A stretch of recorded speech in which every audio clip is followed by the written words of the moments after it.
जय हिंद मेरे प्यारे सभी विद्यार्थियों।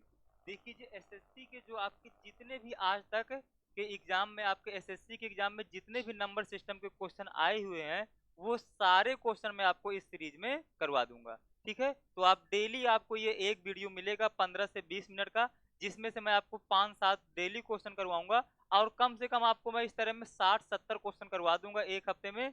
और ये 60-70 टाइप के ही क्वेश्चन आपके एग्जाम में आज तक एसएससी में पूछे गए हैं।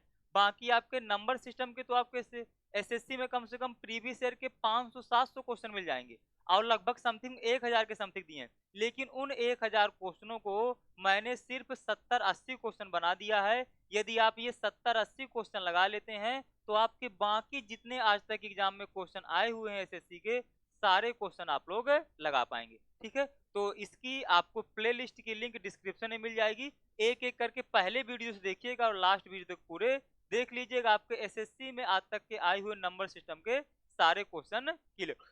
ठीक, इतनी बात सभी लोग समझ गए? चलिए, ठीक।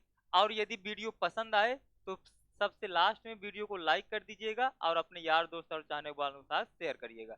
लेकिन एक बार आप चीजों को देख लीजिए, ऐसा हो ही नहीं सकता कि मैं आपको ये चीजें समझाऊं और आपके समझ में ना आए। ठीक, चलिए, लेकिन ध्यान दीजिएगा, लास्ट में आप लोगों को वीडियो को लाइक और शेयर करना रहेगा, यदि आप लोग सारी चीजें सीख पा रहे हैं। ठीक है, ईमानदारी के साथ। चलिए, पहला क्वेश्चन पढ़िए। करा निम्नलिखित में से कौन सी संख्या है जो 7 की पावर 81, 7 की पावर 82, 7 की पावर 83 को पूरी तरह विभाजित करेगी? इस टाइप का जो भी क्वेश्चन आता है, उसका लगाने का तरीका ये होता है कि ये जो आपकी पहली पावर है 7 की पावर 81, इन बाकियों को भी आपको 7 की पावर 81 बना लेना होता है। तो बनाते हैं भाई। ये 7 की पावर 81 को आपने ऐसे ही लिख दिया, प्लस ये 7 की पावर 82 को आप 7 की पावर 81 इंटू 7 की पावर 1 लिख दीजिए।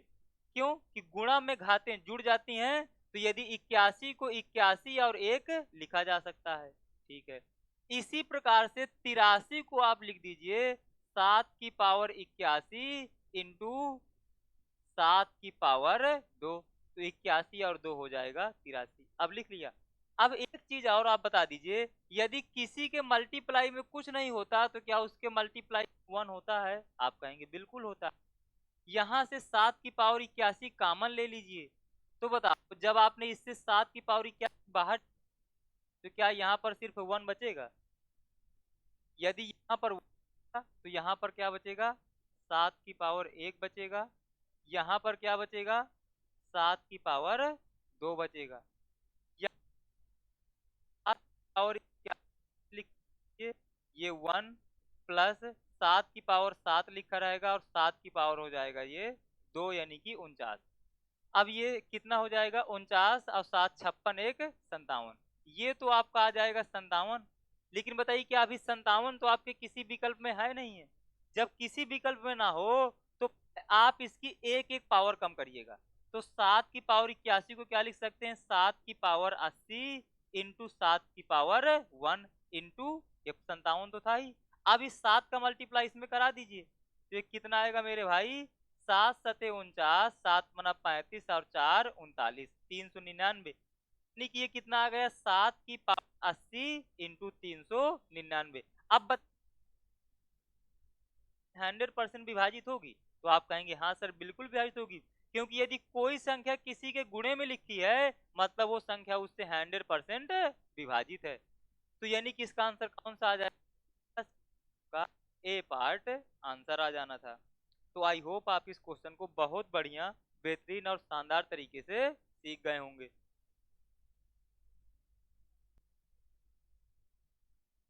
चलिए आइए भाई, फिर अगले क्वेश्चन में चलते हैं। देखिए, कह रहा है इस क्वेश्चन में इसका मान क्या होगा, ये आपको बताना है। मेरे भाई, यदि इस क्वेश्चन को आ जाता ना, तो आपको इस क्वेश्चन को बिना पेन के एग्जाम में लगाना था। यहाँ पर लिखा है बिना पेन, यानी जिस क्वेश्चन में बिना पेन लिखा है, मतलब आपको उसको एग्जाम में बिना पेन के ही सॉल्व करने की कोशिश करना है। मैं आपको यहाँ पर लिख के इसलिए समझाता हूँ, ताकि आपको चीजें समझ में आ जाए। अदरवाइज जो बिना पेन के है, मतलब उसको बिना पेन के ही एग्जाम में सॉल्व करने की प्रैक्टिस डालनी है। ठीक, ये जैसे जैसे मैं आपको लिख के बता रहा हूँ ना, कि कौन सा क्वेश्चन बिना पेन के सॉल्व करना है, कौन सा क्वेश्चन 2 स्टेप में सॉल्व करना है, कौन सा क्वेश्चन 4 स्टेप में सॉल्व करना है, आपको पूरे यूट्यूब में ऐसा कोई नहीं बताएगा। ठीक है, इसलिए आप लोग ज्यादा से ज्यादा मुझे सपोर्ट करिए। आप लोगों के लिए बहुत बढ़िया बढ़िया बेहतरीन बेहतरीन चीजें प्लान कर रहा हूँ, वही चीजें आपको पढ़ाऊंगा जिससे आपका सिलेक्शन आसानी से हो जाए और जल्दी हो जाए। ठीक, चलिए अब देखिए, ये बताइए ये क्या है। ये सारी तो आपकी विषम संख्याएं लिखी है ना, सारी आपकी विषम संख्याएं लिखी हैं, और जो विषम संख्याओं का योग होता है वो n स्क्वायर के बराबर होता है। ये आपको मैंने कई बार सिखा रखा है कि जैसे 1 + 3 + 5 + 7, और ये मान लिया डैश डैश डैश डैश, ये n तक लिखी हैं। तो यदि मुझे इनका सबका योग बताना है तो वो हमेशा किसके बराबर होता है, n स्क्वायर के बराबर होता है। यानी कि मैं आपको सिंपल सा ये कहना चाह रहा हूं कि यदि जितने आपके नंबर हैं, जितने आपके नंबर हैं, जितने आपके कुल नंबर हैं, उतना ही क्या होता है, आपका स्क्वायर होता है, उतना ही आपका स्क्वायर होता है। अब मेरी बात को ध्यान से सुनिएगा, ये अब इसमें और इसमें एक डिफरेंस ये है, देखिएगा। अब मैं आपको एक चीज और समझाता हूं। जैसे मान लो ये लिखा 1 + 3 + 5 + 7, मैं कहूं आप मुझे इनका वर्ग बता दो, सॉरी इनका योग बता दो, तो इनका योग कितना आएगा, 5 7 5 12 3 15, 15 और 1 16, 16 आएगा। आप इसको ऐसे जोड़ के बता रहे हैं, मैं सीधा सीधा इसको क्या करता, मैं सीधा इसके पद गिन लेता, कितने पद हैं। तो इसमें कितने पद हैं, 1 2 3 4, जितने पद होते हैं उन्हीं का आप स्क्वायर कर देंगे, तब भी तो आपका वही 16 ही सम आ जाएगा। मैं यही तो आपको समझा रहा हूं कि एक एक ना जोड़ के आप इसमें ये पता कर लो कि इसमें पदों की संख्या कितनी है, बस उसी का स्क्वायर कर देंगे, आपका योग आ जाएगा। लेकिन ये बताओ, क्या जो ये अंतिम में संख्या लिखी है 7, तो ये जो अंतिम में संख्या लिखी होती है क्या ये होती है पदों की संख्या, ये तो आपकी पदों की संख्या नहीं होती। अगर ऐसा होता तो इसमें अंतिम में लिखा है 7 तो इसमें पदों की संख्या आना चाहिए 7, लेकिन इसमें पदों की संख्या है कितनी, 1 2 3 4। इतनी बात क्लियर हो गई, यानी कि आपको जो अंतिम वाली संख्या है वो पदों की संख्या नहीं होती।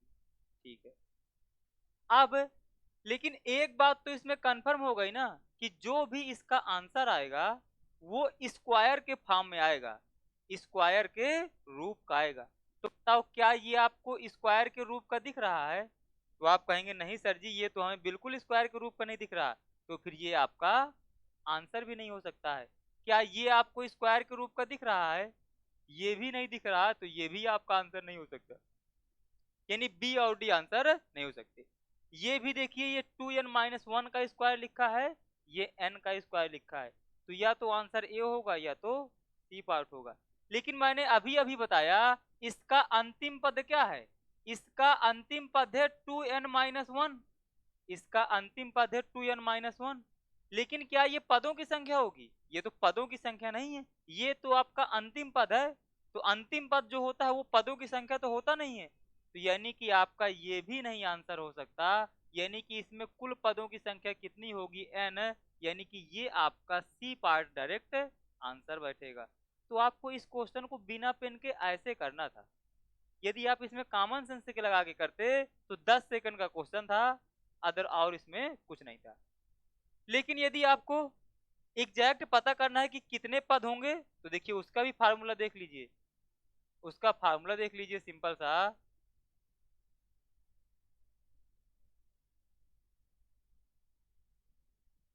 चलिए देखिए, एक फार्मूला मैंने आपको एपी में पढ़ाया था, अंतिम पद इज इक्वल टू प्रथम पद प्लस पदों की संख्या।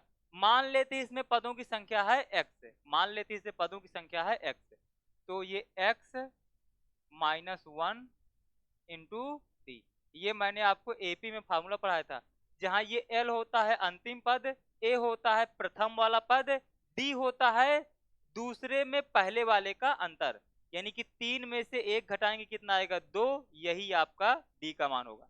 यानी कि बाद वाले में से किसी में भी पहले वाला घटा दो, वही आपका d का मान होता है। ठीक है बस। तो भाई अंतिम में पद कितना लिखा है 2n माइनस 1 प्लस ए प्लस एक्स माइनस 1 इंटू 2, यही लिखा है। अच्छा इसमें आपने पदों की संख्या कितनी मानी है x मानी है, तो जो भी आपका आंसर आएगा वो जो x का मान आएगा उसी का स्क्वायर कर देंगे तो आपका आंसर आ जाएगा। ठीक है अब इसको सॉल्व कर लीजिए भाई। 2n माइनस 1 बराबर a का मान तो आपने रखा ही नहीं, a का मान है 1 प्लस 2 का मल्टीप्लाई करा दीजिए तो 2x माइनस 2। अब देखिए इसको जोड़ लीजिए तो एक में से -2 घटाएंगे तो -1 आएगा। अब -1 से -1 कैंसिल हो जाएगा यानी ये पूरा कैंसिल हो गया। ये बताइए 2 से 2 कैंसिल हो जाएगा तो n बराबर क्या आ जाएगा आपका x, यानी x का मान कितना आ गया n, तो आपका n स्क्वायर आंसर हो जाएगा। सीधा सीधा सी पार्ट। तो आप चाहें तो इसको ऐसे भी कर सकते थे या तो जो मैंने आपको कॉन्सेप्ट बताया वैसे कर सकते थे। 2 सेकंड का क्वेश्चन था ये। ठीक है क्लियर होगा इतनी बात। चलिए आ जाओ फिर अगले क्वेश्चन में। अगला क्वेश्चन पढ़िए।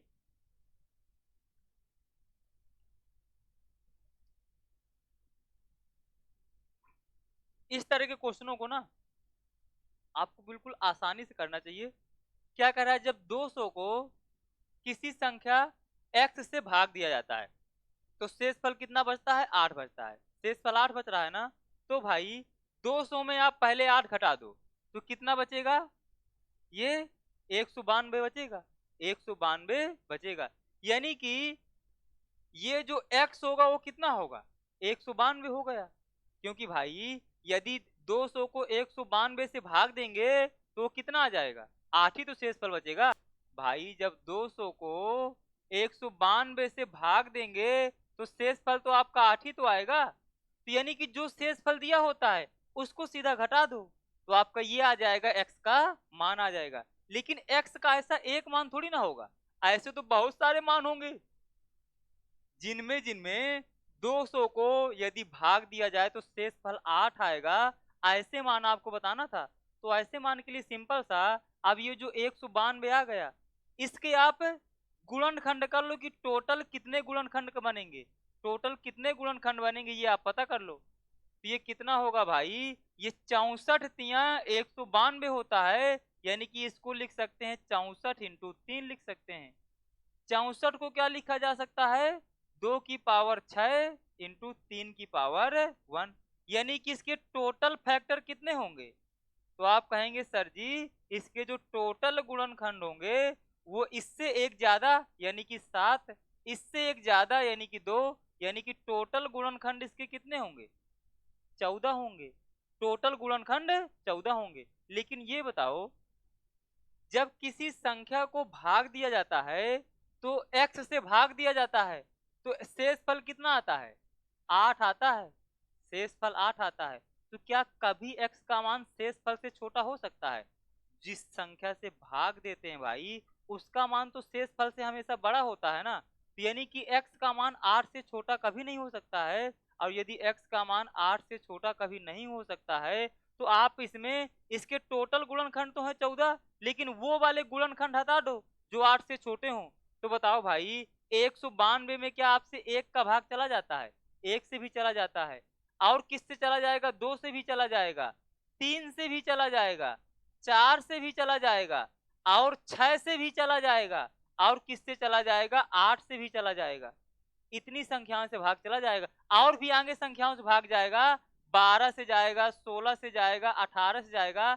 ऐसे ऐसे करके कुल कितनी संख्याएं होंगी 14 संख्याएं होंगी। लेकिन आपको आगे वाली संख्याओं से कुछ लिखने की जरूरत ही नहीं थी, सिर्फ आपको वो देखना था कि 8 से छोटी कितनी संख्याएं। तो 8 से कितनी छोटी संख्याएं हैं 2 2 4 2 6 संख्याएं हैं। टोटल 14 संख्याएं थी, ये 6 संख्याएं आपकी हो नहीं सकती। तो यानी कि आंसर आपका सिर्फ और सिर्फ कितना आएगा 8 आएगा। यानी कि सी पार्ट आपका आंसर आ जाना था, कोई दिक्कत नहीं होना था। तो ये भी क्वेश्चन आप आसानी से कर लेंगे। अगले क्वेश्चन में इस तरह के क्वेश्चनों का मैंने आपको बहुत बार तरीका बता चुका है, पिछली क्लास में भी बताया था इसको, इस क्लास में भी बता रहा हूं कि जब भी इस तरह क्वेश्चन आए एक संख्या को d से भाग दिया जाता है तो शेषफल कितना आता है 15 आता है। अब इसी के 10 गुने को आपको डी से भाग देना है, भाग लेकिन आपको सेम संख्या से देना है। ठीक, तो देखिए 15 शेषफल आ रहा था, अब आप संख्या को 10 गुना कर रहे हैं, तो आप शेषफल को भी 10 गुना कर दीजिए। तो 15 का 10 गुना करेंगे यानी कि 10 से मल्टीप्लाई करा देंगे, तो कितना आ जाएगा 150। अब 150 को आप फिर से डी से भाग देना है, तो डी से भाग दे दीजिए। तो आपका इस बार शेषफल कितना आ रहा है, शेषफल कितना आ रहा है मेरे भाई, 6 शेषफल आ रहा है। अब इसमें से देखो ऐसी कौन सी संख्या है जिससे 150 को भाग देने पर 6 शेषफल आ जाए, वही आपका आंसर हो जाएगा। लेकिन मेरे भाई एक बात बस ध्यान रखना, जब डी को भाग दिया जाता है पहली बार तो शेषफल 15 आता है, तो डी का मान कभी 15 से छोटा नहीं हो सकता, क्योंकि शेषफल से तो बड़ा ही होगा ना डी का मान। तो भाई ना तो आपका ए पार्ट हो सकता आंसर, ना तो बी पार्ट हो सकता, या तो सी पार्ट हो गया तो डी पार्ट होगा। देख लो क्या 16 से भाग जा रहा है, तो 16 का भाग जब आप 16 से 150 में भाग देंगे तो 16 नहीं है 144 है, यानी कि 16 नहीं है 144 हो गया। 150 में 144 घटाएंगे तो क्या 6 शेषफल बच जाएगा। यदि 6 शेषफल बच जाएगा तो यही हमारा आंसर हो जाएगा, यही हमारा आंसर हो जाएगा।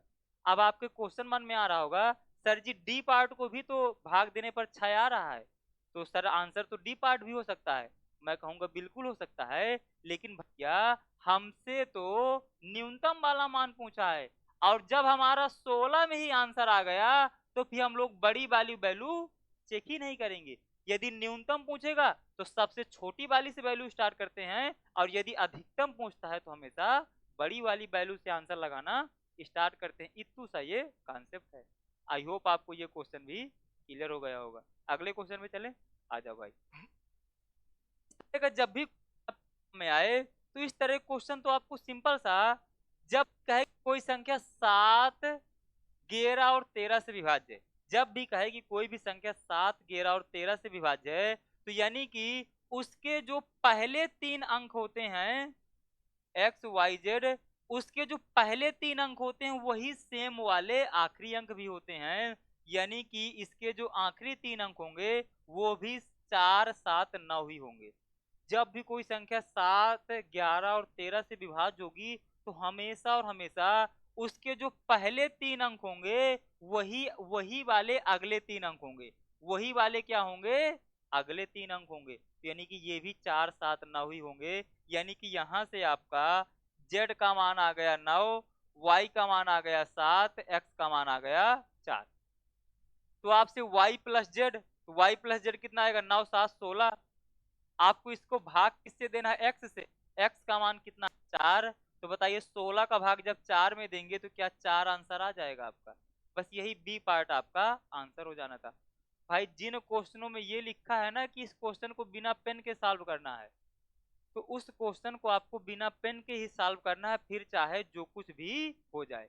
आपको इस तरीके से सारी चीजें सिस्टमैटिक तरीके से लिख के कोई नहीं देगा। मैं आपको ऐसी चीजें बता रहा हूं, इन्हीं चीजों से आपका सिलेक्शन होगा और सबसे जल्दी होगा और सबसे आसानी से होगा। बस आप लोग बने रहिए, इस चैनल को सपोर्ट करते रहिए। आपको बहुत सारी चीजें मैं सिखाने वाला हूँ, ऐसी ऐसी चीज सिखाऊंगा जिससे आपका 100% सिलेक्शन हो जाए। ठीक है, तो देखिए ये जितने भी आपके एसएससी में आज तक के प्रीवियस ईयर के क्वेश्चन आए हुए हैं वो सारे टाइप के मैं क्वेश्चन आपको 60-70 क्वेश्चन करा दूंगा। उस 70-80 क्वेश्चन से आपके सारे टाइप के क्वेश्चन कवर हो जाएंगे। इसके बाद जो भी आप एसएससी के जितने भी क्वेश्चन चाहें सारे क्वेश्चन लगा लीजिए, कोई सिंगल क्वेश्चन आपका गलत नहीं होगा, ये मेरी आपसे गारंटी है। ठीक है, तो चलिए भाई मिलेंगे अब अपनी नेक्स्ट क्लास पर। तो यदि भाई वीडियो पसंद आया हो, आपको कुछ सीखने को मिला हो, अब आपको लगता है कि सच में ये अच्छी क्लास है और हमें बहुत कुछ जानकारी मिली है, तो एक बार वीडियो को लाइक कर दीजिएगा और अपने यार दोस्त और चाहने वालों के साथ शेयर कर दीजिएगा। ठीक है, तो जितना ज़्यादा आप सपोर्ट करेंगे और जितने अच्छे अच्छे कमेंट करेंगे उतना ही हमें मोटिवेशन मिलता है, क्योंकि हम लोगों को भी मोटिवेशन की ज़रूरत होती है। तो जितना आप लोगों का प्यार मिलता है उतना ही ज़्यादा हम लोग मोटिवेटेड होते हैं और उतनी ही बेहतरीन तरीके से आपको चीज़ें प्रोवाइड कराते हैं। ठीक है, तो मिलते हैं अपनी अगली क्लास पर। तब तक के लिए आप लोग अपना ख्याल रखिए, अच्छे से पढ़ाई करते रहिए। Thank you.